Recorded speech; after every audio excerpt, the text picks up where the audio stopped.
Hi, my name is Jay Sugarman, and I want to welcome you to Museum Open House. This ongoing series features and highlights many of the outstanding museums and other cultural institutions. The main purpose of most programs is to inform viewers about current and upcoming exhibits, various programs, resources, and other opportunities that are available for the general public. Today, via Zoom, we're fortunate to have as our guest Dr. Rachel Perry. Dr. Perry is a distinguished art historian who teaches visual culture at the University of Haifa, and she's currently a scholar in residence at the Hadassah-Brandeis Institute. Recently, Dr. Perry was the curator and guiding force behind the powerful exhibition entitled Who Will Draw Our History? Women's Graphic Narratives of the Holocaust, 1944 to 1949, on display at the Kniznick Gallery at Brandeis University until April 30th. This exhibition brings together 10 female artists who documented their experiences during and immediately after the Holocaust. Graphic narratives created between 1944 and 1949 that serve as compelling testimony to the courage of women who refused silence. During the program, Dr. Perry will inform us why and how the exhibition came about. We'll go on a behind the scenes tour and in the process come to better understand and appreciate that even in one of humanity's darkest chapters, there was a call to witness and a determination to ensure that history would not disappear. Let's start by meeting Dr. Perry and then hearing all about who will draw our history, women's graphic narratives of the Holocaust, 1944 to 1949. Welcome, Rachel. So delighted to be able to be here. I am so delighted as well. This is really a privilege and a great pleasure to be able to discuss the exhibition with all of you. Well, I was fortunate and really considered it a privilege to have the opportunity to visit the Thank you. exhibition. And just want to start by saying thank you for uncovering and assembling these important voices and contributions to the Holocaust experience and literature. While it's incredibly disturbing and, as I mentioned, incredibly powerful, I learned so much, eager to find out more and have you inform viewers. Before we jump right to that, I think it would be of interest if you'd briefly share a little bit more about your background, perhaps academic, professional interest, and what your current positions entail. Sure. I was trained as an art historian at Harvard University. That's where I did my dissertation, my master's, and my PhD. And then we moved to Israel, and I had to kind of rebrand myself and began working at Yad Vashem, which is the Holocaust Museum, the Central Holocaust Museum in Jerusalem. I was writing lesson plans and lecturing and teaching students and teachers who came to Yad Vashem in how to use visual culture and material culture in education and awareness about the Holocaust. For the last 20 years, I've been teaching within Holocaust and genocide studies programs, both at the University of Haifa and at Gratz College, virtually. But I see myself as somebody who considers not just forms of art, of high art, but also a wide variety of things that constitute visual and material culture. So graphic novels, Mm, sculpture, mm. film, photographs, and the like. And over the last, I would say, 3 to 4 years, I've devoted my attention to really neglected and overlooked corpus of works that were made immediately after the Holocaust, a selection of which we'll discuss today. Mhm. Well, building on that, why and how did the exhibition that we're fortunate to have at Brandeis come about? A little bit about the history, your mission, perhaps vision. Sure. Let me share a PowerPoint so that we can look at some images together as I am discussing this.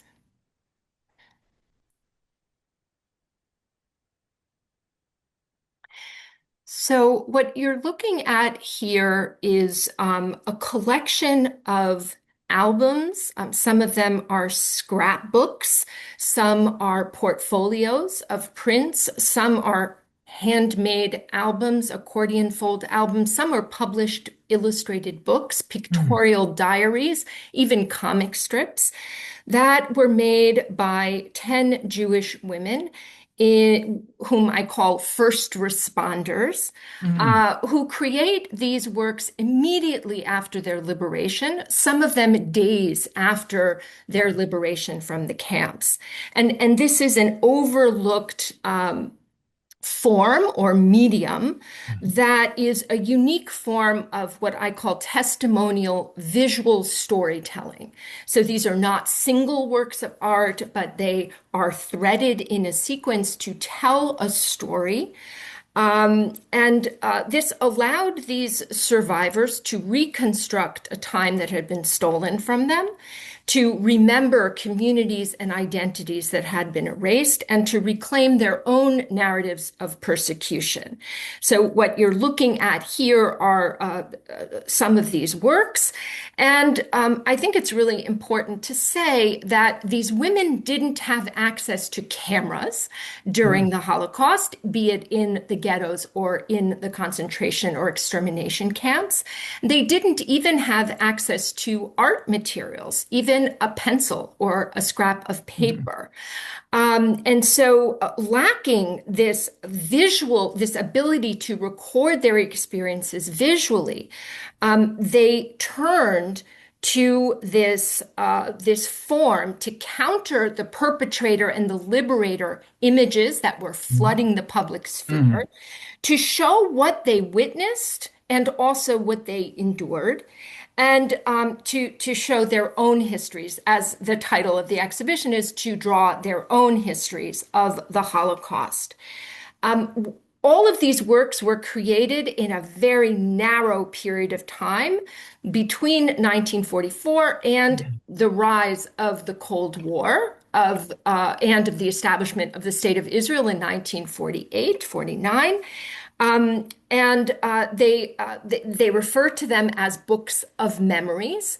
Mm. These are really important works that fundamentally change our understanding of the immediate post-war period and of women's contributions to writing their own histories of the Holocaust.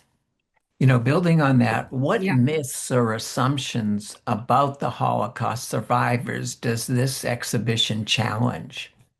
Yeah, a really important one. For many, it's called the myth of silence.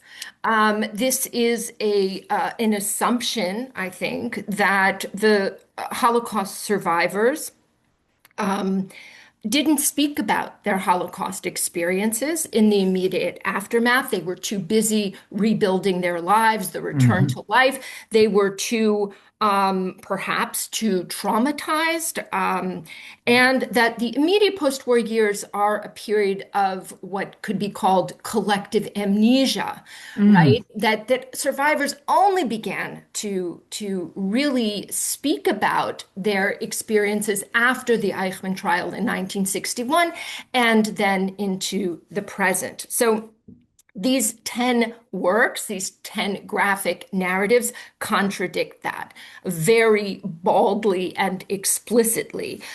They show us that women, these survivors, were etching, they were drawing, they were painting, and they were creating albums of their experiences with real urgency, Mhm. with a real mission and a real mandate to do this. So I think the second assumption or myth that I'm busting is that early Holocaust documentation and Holocaust memory was primarily textual, right? We think of Mm, memoirs or even of early testimony taking that's oral, that these are word-based forms. And I'm trying to show that it's not by word alone that the survivors did that. And then, of course, the third myth is that, that this was primarily done by men. So I'm really trying to unpack those long-standing kind of historiographic myths. It's really important to say that none of these albums use the word Holocaust in them or mm, Shoah, which is the Hebrew term mm, for the Holocaust. These were created before the Holocaust even had its name, mm. before there was a tally of how many had been killed. So it's this very kind of nascent period when these artists are working, and I find that really exciting that this is that what I'm trying to show is the diversity, the kind of breadth of artistic responses in the immediate aftermath of trauma and suffering. No, it's a Yeah. most important contribution. How did you go about selecting the 10 artists that are Yeah. represented in the show? Yeah, that's I always say that they kind of found me because there was a lot of serendipity and chance encounters in the archives. Um, I really just want to kind of backtrack here a little bit and talk about how I stumbled upon this corpus. And it really started with a footnote Mm, in Art Spiegelman's MetaMouse, where he's talking about some of the visual sources that he used. And he refers to these, quote, small press pamphlets by survivors that his mother Anya had kept on a quote unquote forbidden bookcase. So out of his reach, but works that were really important for him as he was putting together Mouse. So I do think about these as kind of the prehistory of the graphic novel that Art Spiegelman kind of launched with Mouse.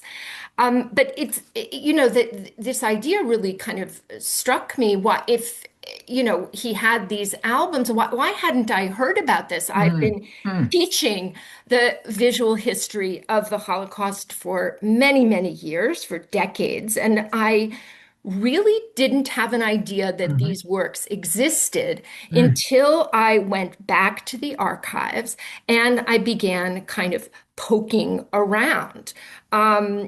Some of these came about through just kind of dogged, kind of archival detective work, kind of mhm, sleuthing around, looking for things that might have been miscategorized or misfiled or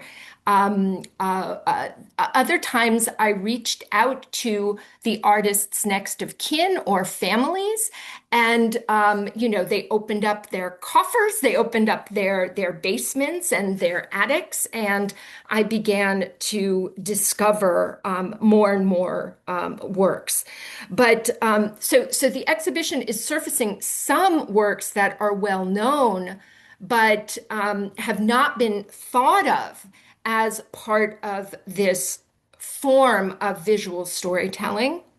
And then also surfacing other works that have not ever been seen, some of which this is the first time that it will ever be exhibited, that yeah. they ever have been exhibited. And some of these works have been exhibited in other contexts, but never in the United States and never in their entirety. So some of these works, the one on the upper left by Sophia Rosenstrauch, the Auschwitz death camp, individual panels have been reproduced in articles or journals.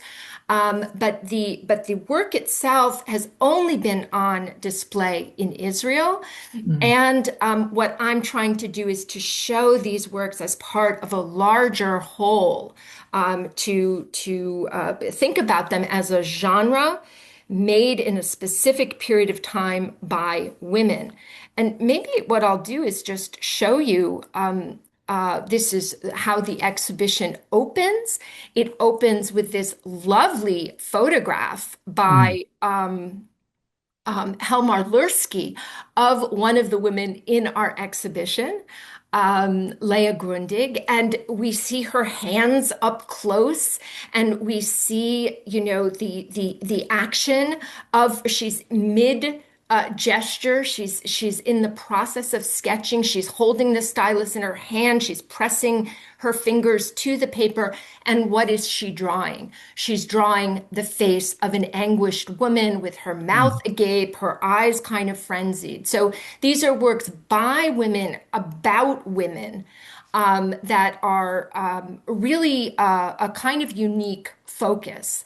And these are the photographs of these 10 women that just finding the photographs was sometimes a real challenge itself. mm, But it's really important to start with their names and their photographs so that people have a sense of them, not only as very young women at this time, but also as agents in their own right, as creators, as really important figures in what we think about as a Holocaust memory. mm. Yeah, No, hearing a little bit about the backstory is equally fascinating part of the overall yeah, exhibition. yeah, Eager to hear more of that on another occasion. yeah. What do these works reveal about women's experiences that are often absent from dominative narratives? Well, that's a big question, Jay. Yeah. Um, we can scroll through perhaps Yeah, some of please. I know you some have of the works, so just so that people have a sense of what we're talking about. that'd be Um, wonderful. yeah, so we opened the exhibition with this map, which is a map of. Let me just hide the floating meat. There we go. And it's a really important kind of infographic for me because it allows us to see where they were born, the Mm, different sites of persecution that they passed through, and then their immediate post-war trajectories where they created these works. So the exhibition features two German artists, four Hungarian artists, and four Polish artists. Their paths, in fact, intersected. Four of them were in Auschwitz-Birkenau, two were in Majdanek, and they were on some of the same death marches. But really important to say here that these women did not know each other in mm. during the Holocaust in real time. And yet, in these dispersed areas across post-war, what had formerly been occupied Europe, Nazi-occupied Europe, they are turning to the same kind of form and also to similar ideas and themes and topics or motifs of depiction. So I find it really lovely that their works kind of corroborate one another, Yeah. that they are kind of, even though they didn't know each other, they're depicting some of the same scenes. What distinguishes the graphic narrative as a form of testimony Mm. compared to a written memoir? So this is a really great question. The graphic narrative, as I describe it, is using word and image. So many of these works have titles, but some of them have elaborate kind of annotated descriptions, Mm, captions that describe what's being depicted. They're all sequenced, so all of them are numbered, and they're taking us on a journey. They are bringing us with them on this attempt to reconstruct a chronology, right? A time piecing it back together, what I call remembering it. So obviously remembering it, but remember it, putting it back together and linking these panels sequentially to tell a story that had not been able to be documented in real time. So I'm really interested in questions of narratology, like where do they begin?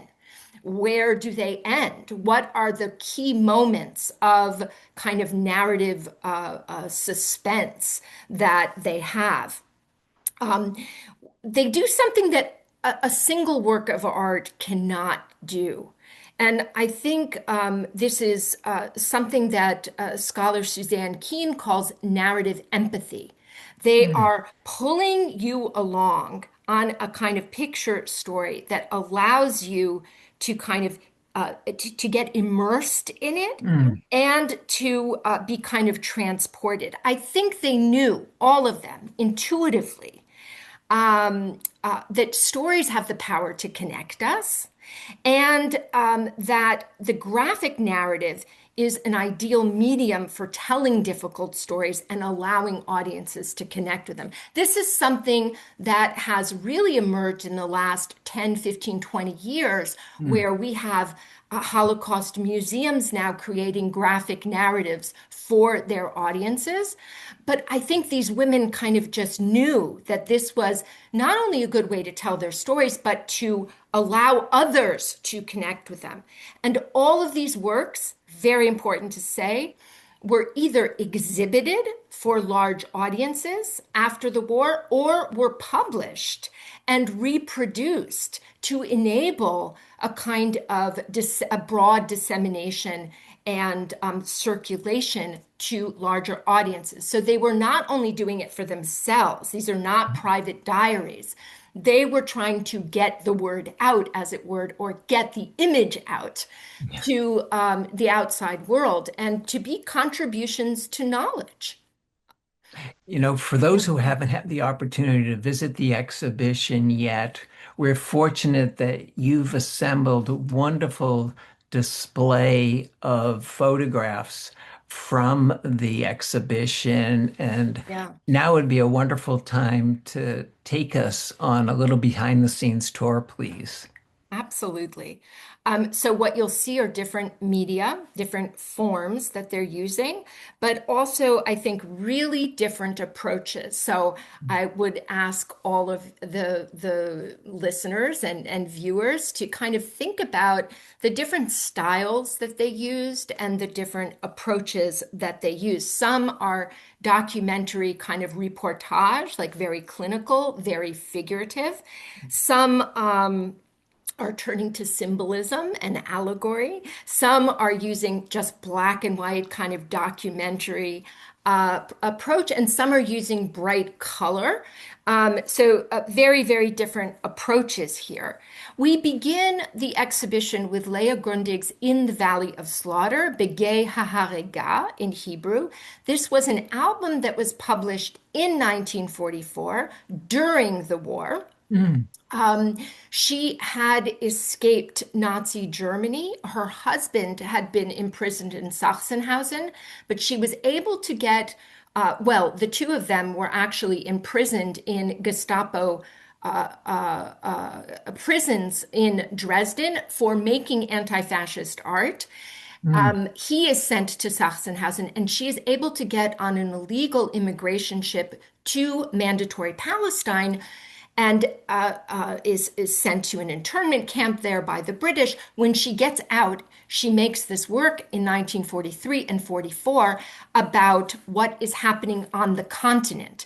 mm. So these 17 works you can see here in the exhibition, we have this lovely self-portrait of her with that glare, and two different editions of this, one in Hebrew only and one in Hebrew and English. So that's Mm. already really interesting, right? That it was translated into English to reach a larger audience. And it was, in fact, exhibited in London, in Prague, in Warsaw, and in Dresden immediately after the war. But what this album allows us to see is what the flow of information to Palestine during this period, what Mm, people were able to know either through word of mouth, mm, correspondence, news reports, and she has specific panels that describe Treblinka, the gas chambers in Treblinka. And it really kind of refutes this notion that people didn't know. She mm, knew, and she wanted this album to serve as an outcry to the outside world to wake them up, to shake them from their apathy, and to let them know what was happening. So, for that reason, it was really important for me to include it in the exhibition, but it's a little bit outside of the main gallery. We enter the gallery, and really the kind of backbone of the exhibition, which, as you saw, Jay, it's splayed out on this mm. very long table, is Sophia Rosenstrauch's Auschwitz Death Camp album. And I had seen specific panels of this, but it was only when I went to see it in person and saw how it was constructed and the heft and the weight and the size of it that Mm. I understood what was happening here. So this is an accordion fold album that Mhm. stretches out to 30 feet when fully Wow. extended. And on the back of each page, there's a loop that would allow it to have been hung on a wall as Mm, almost like frames in a film strip, mm, right?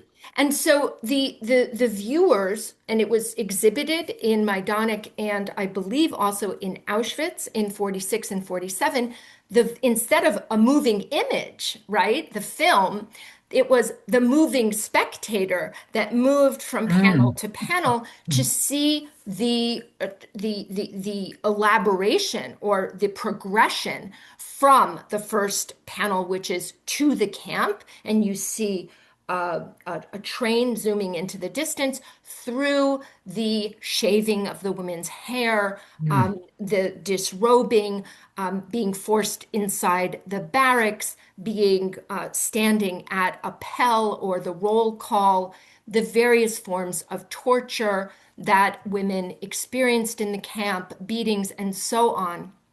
So it really gives you a very wonderful sense of what this was, the Auschwitz death camp. And then immediately, this is another view of it, but on the wall behind it, we have kind of the post history of yeah. this album when it was presented in court as Wow. forensic evidence Mm, during the Eichmann trial in 1961 by Gidon Hausner, who presents it during the testimony of Vera Alexander. And he brings out this album. They didn't know who Sophia Rosenstrauch was mm, because she had married. And when she immigrated to Israel, she had changed her name to uh, Naomi Yudkowsky. But it's being presented in court here as a kind of evidence for what people experienced. I think that that's really, really an important moment where you see the two different uses of this work. It was made in April and May of 1945 after she escaped from a death march, before she had even, before the war, World War II is even over. But I argue, I think something that's really important is that we see the material object, right? We can see how it was made with these bands of burlap and tape that keep the panels together. They can't be separated. They mhm, have to be read as a story. And then to think about the second moment in time when it's presented without attribution, without Sophia. Nobody knew who Sophia mm, Rosenstrauch was. mm, And in fact, we see that her authorship is erased even as the witness becomes legally useful. So mm, one of the things I think it's really an important question that the exhibition raises is about how women's testimony has been kind of simultaneously used but also overlooked. It was only in 2005, after her death, that a visitor to Yad Vashem came and saw it and said, "Oh, Sophia Rosenstrauch is Naomi Yudkowsky." Ah, And it should be said that the exhibition, we had certain compromises we had to make. So what you're seeing is actually a facsimile of the album because the original is too important historically and too fragile to travel. They allowed us to make a facsimile to scale so that people could really understand this as a testimonial object. Yeah, it's incredibly powerful having the Eichmann footage yeah, nearby. I mean, just adds an unbelievable dimension to yeah. her work and to the exhibition itself. So much more to see. Please continue our Yeah, tour. absolutely. So another work which is made by a Hungarian, a young woman who was from Budapest, who was in Auschwitz at the same time as Sophia Rosenstrauch, but she focuses specifically not on the Auschwitz death camp largely, Mm. generally, but on the women's camp, the specific women's lager. This is an album that was made again as soon as she arrived back in Budapest in July of 1945. She makes these drawings, and it is brought to the attention of the Social Zionist Party, Ihud, and they say they want to publish it. So they publish it on the first anniversary of the liberation of the Budapest ghetto in January of 1946. And it's this lovely album where you can see with this figure on the cover with, cradling her head in her hands, mournful, contemplative. But all of these drawings she made into lithographs for mass reproduction. Mm. And she also takes us on this kind of journey through, she begins with the arrival in Auschwitz-Birkenau and what is called the selection, when the able-bodied were separated from the children, the pregnant women, the old, who went immediately to be gassed. And then she formed part of this commando or this labor squad that was put to work in the camp. And she shows us really interesting things about women's life. For instance, not only the abuses, but how women formed what is called surrogate families, Mm. support systems, how they gave each other comfort, but also some of the less uncomfortable truths, which is the infighting and the tensions between prisoners and the moments of boredom and of lethargy. And it's a really important work for me because the publishers wanted this work to serve as a form of education. So, as opposed to the legal function of Sophia Rosenstrauch's album, this one is serving a pedagogical function. They wanted to work, they want to put it to work to combat fascism, anti-Semitism. It's part of the denazification of the post-war period, but it's also serving kind of, Zionist purposes as well. No, her work together with the others So just, different. but incredible evidence how powerful the graphic Yes, presentation is yes. that narrative doesn't have as a contribution.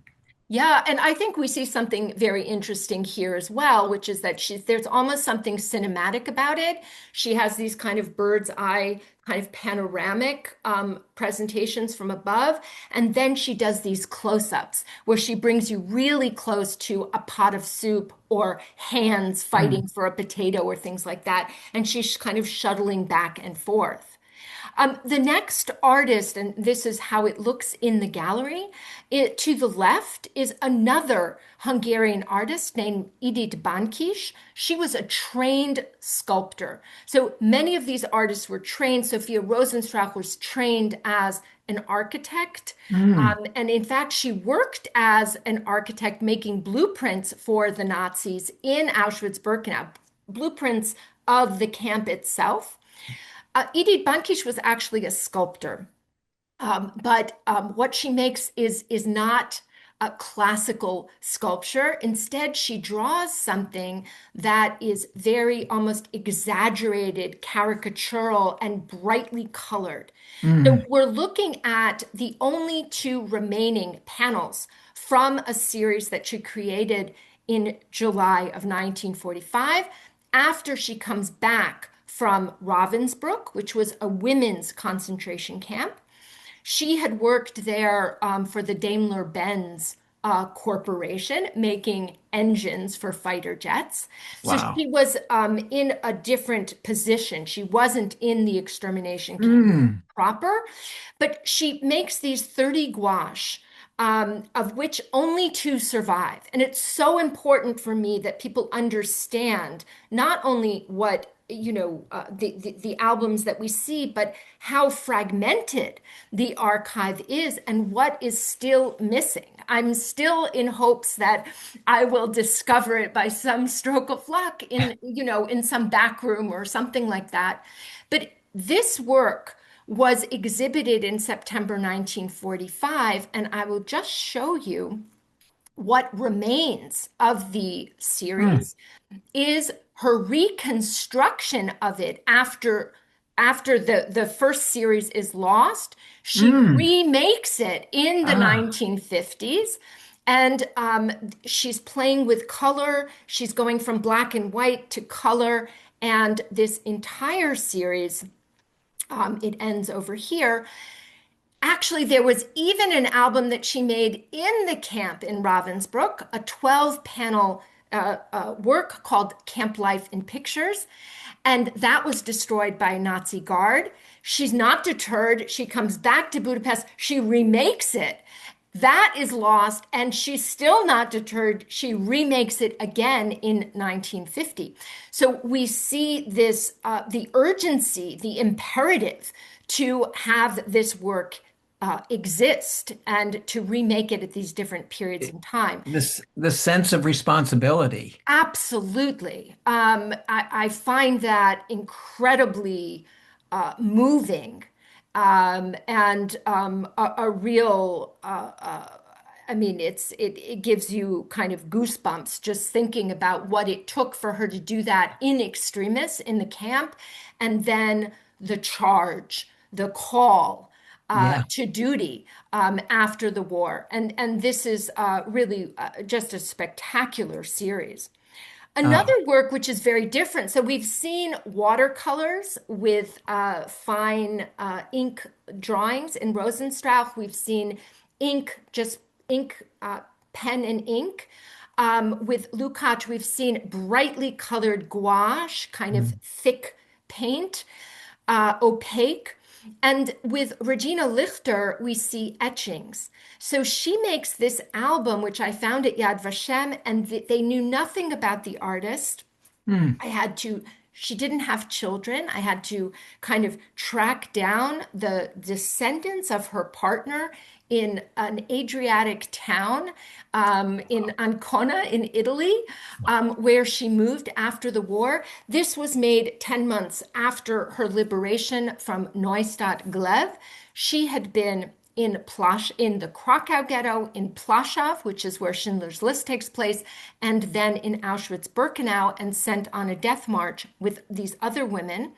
And this album was lying at Yad Vashem, and nobody had really ever looked at it, exhibited Wow. it, or reproduced it.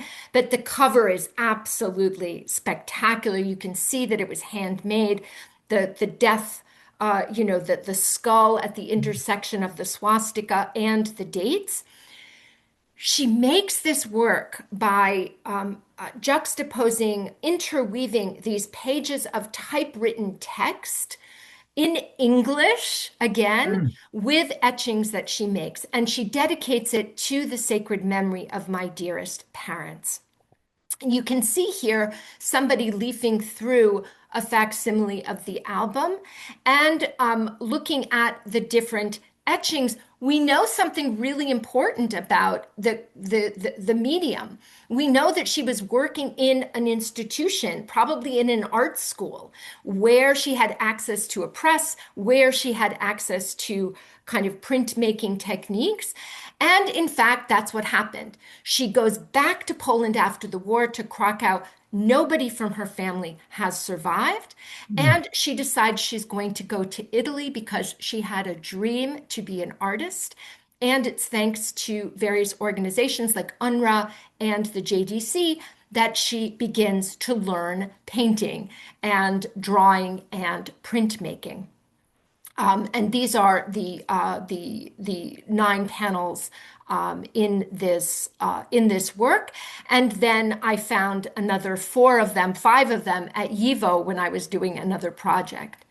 The Wow. largest work in our exhibition was made by the youngest artist, Huh. Ella Lieberman Schieber. It's it has various different titles, but she made 93 pencil drawings on paper, Mm.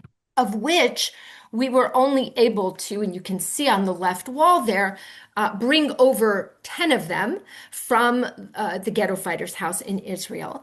But what we also, and you can see them here, what these works do, there are many different scenes that she has that we also find in Lichter and in Lukács and in Yudkowsky or Rosenstrauch.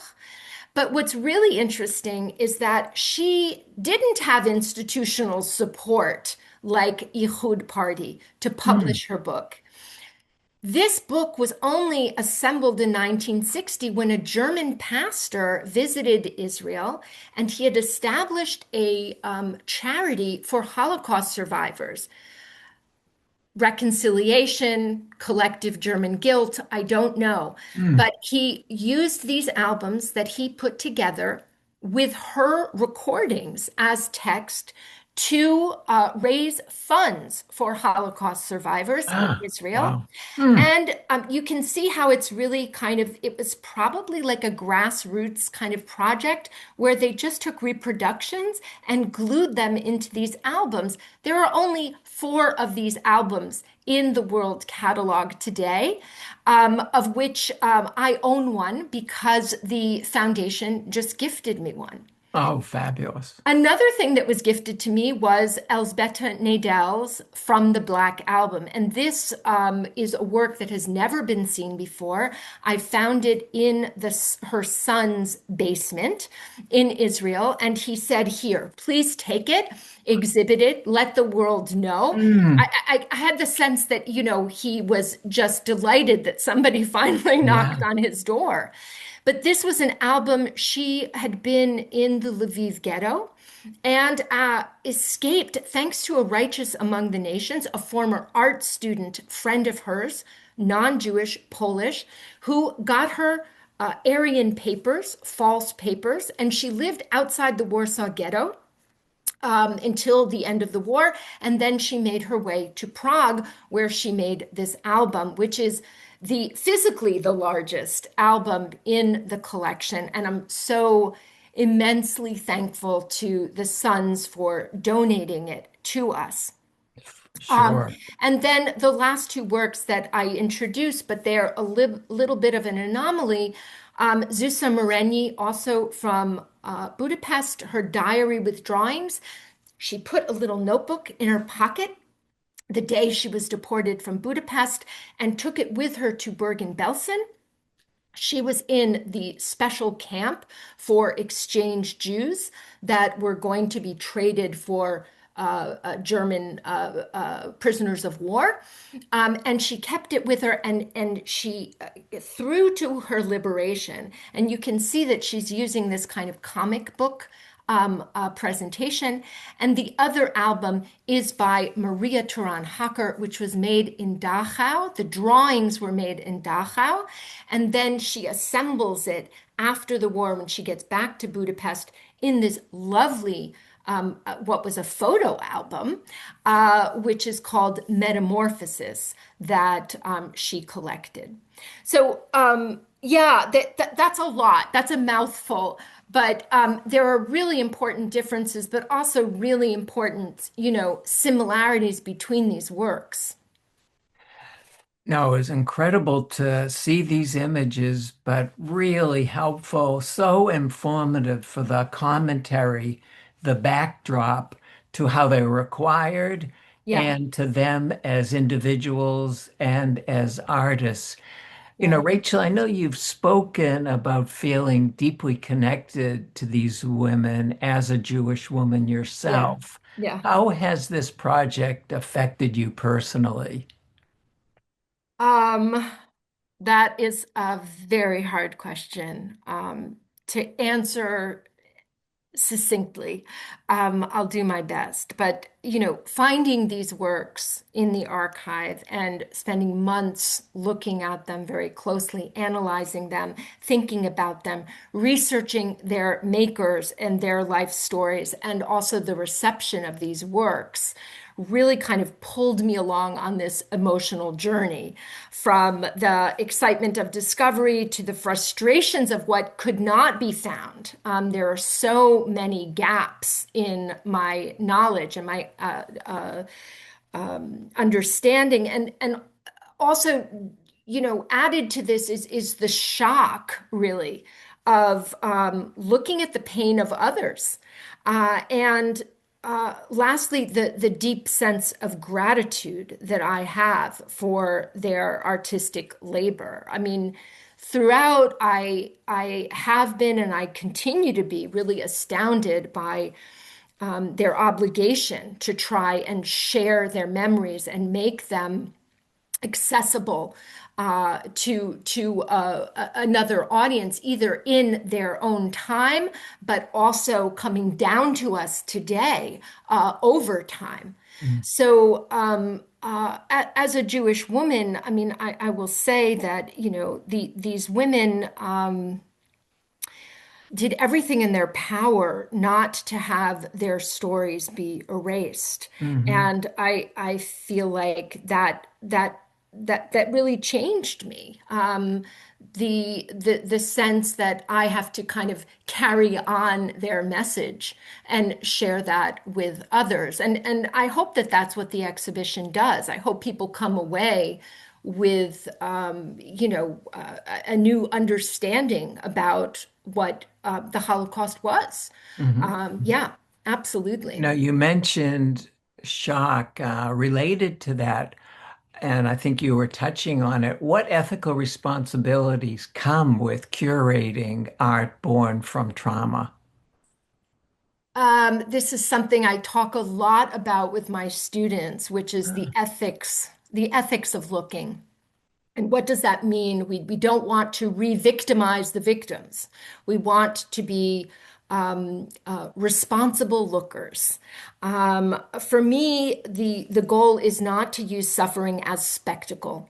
I'm not interested in kind of shock tactics or anything like that. The goal is witness, not voyeurism. And I think what that means for me is attending to context. And these works were created by specific women with specific histories, with specific intentions, not as kind of generic Holocaust art. So it's always kind of grounding it back in that. And also, I think in terms of ethics, being honest about what we don't know and what we will not know, and being very aware of the testimonies that didn't survive. Mm. We're only kind of scratching the surface. I think there are so many more of these works that remain to be found. The ethics for me is something that I think these artists built into their works. It wasn't just one, very large painting of women's bodies being violated. They bring you on a journey with care, and we're not shielding people from difficult content, but we're giving them a path in, actually, and allowing them to stay present rather than shutting down or looking away. So that for me is kind of a guiding principle in presenting this work. I'm Mhm. very aware, though, that these are difficult images. Some of them are hard to look at, but I think that just the fact that they made them, they went to, if you think about this immediate post-war period, they were mourning their families. Mm. They didn't have access to expensive materials. They didn't have homes to go back to. They were deterritorialized and dispossessed. They were trying to find a name for themselves and work that would not only support them but sustain them. And the fact that they made that, I mean, that for me, this is an ethical act. This is a political act. I'll even say Mhm. more than that. Making these works was a political act. So I feel a sense of responsibility to that. Absolutely. Most definitely. Yeah. When visitors leave the exhibition, what do you hope lingers with them? Mm. Well, let me just scroll through a few of these things and then I will answer that very Please. quickly. You can see the deportation trains. Some take us inside, some from the outside. We can see the inside of the barracks. We can see the roll call or appel. Mhm. We can see a form of torture called sport, which was not an exercise, Mm. but we can see executions. We can see gendered or sexualized violence.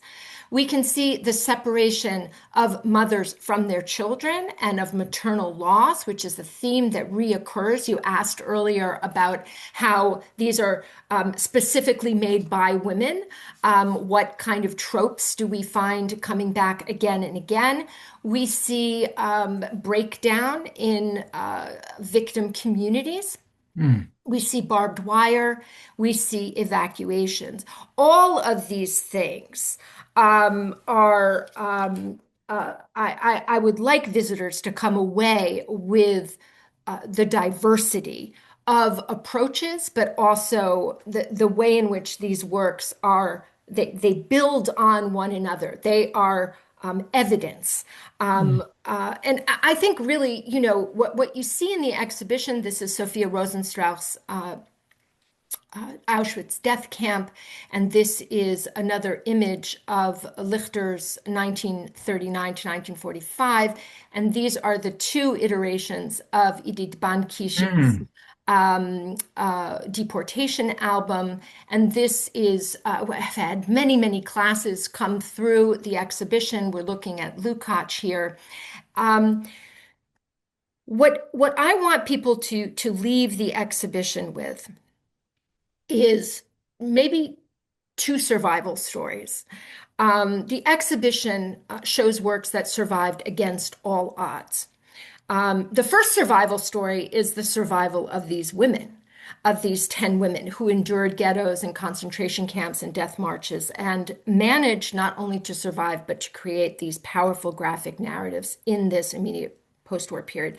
The second survival story is maybe more urgent, which is that there is a lot at stake today. We are nearing an age after testimony. The Mm. last survivors are passing every day. And these albums really these works spent years in archives, either misattributed, miscatalogued, kind of lost between the cracks. Some were destroyed in part, like Edith Bankish. And we've built our whole understanding of Holocaust memory, of women's witness, of graphic narrative as a form without knowing that these works existed. Mm, So when visitors leave, I really want them to carry both of these stories with them, and the questions that follow from them. What else is lost to history still? How can we find it? How can we, I mean, some of these albums are actually physically deteriorating. So the mhm. question of preservation of memory is material as well as literal as well as figurative. But really the urgency of looking at these works it is still with us. And I hope that Mm. people come away with a sense not only of what was lost, but also what is found, and how Holocaust memory is still evolving today, and how we can make important contributions to it. Lastly, I'll just say, my real hope, which I haven't even articulated kind of out loud yet, is that somebody will come to the exhibition and say, "Oh my goodness, my mother-in-law made such Mm. a work and we didn't know what to do with it, and we weren't sure how to who to contact, and that the word would get out." And that other works will surface that will enrich our understanding. While no one's come forward yet with new contributions, what's been some of the reaction and feedback you've heard, observed, been passed on? I mean, really, the reception has been amazing. It has exceeded my wildest dreams. There's talk of the exhibition traveling. But I'm mostly moved when I see students actually engaging with the material. Mhm. And I think that, the kinds of questions that they're asking about um, are just, I mean, for me,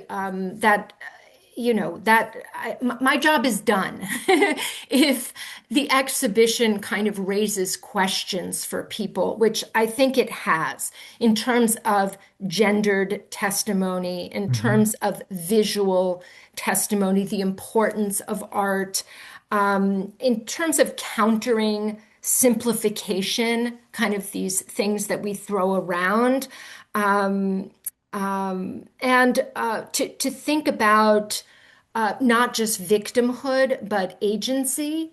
So many of the people that have visited the exhibition and reached out, or reporters that have done articles on the exhibition, have been um, really surprised that they didn't know that these artists existed, and that this form existed, and that people were making things right after the war. Mm. So that's what's kind of the through line of all the reception that I've been so lucky to hear.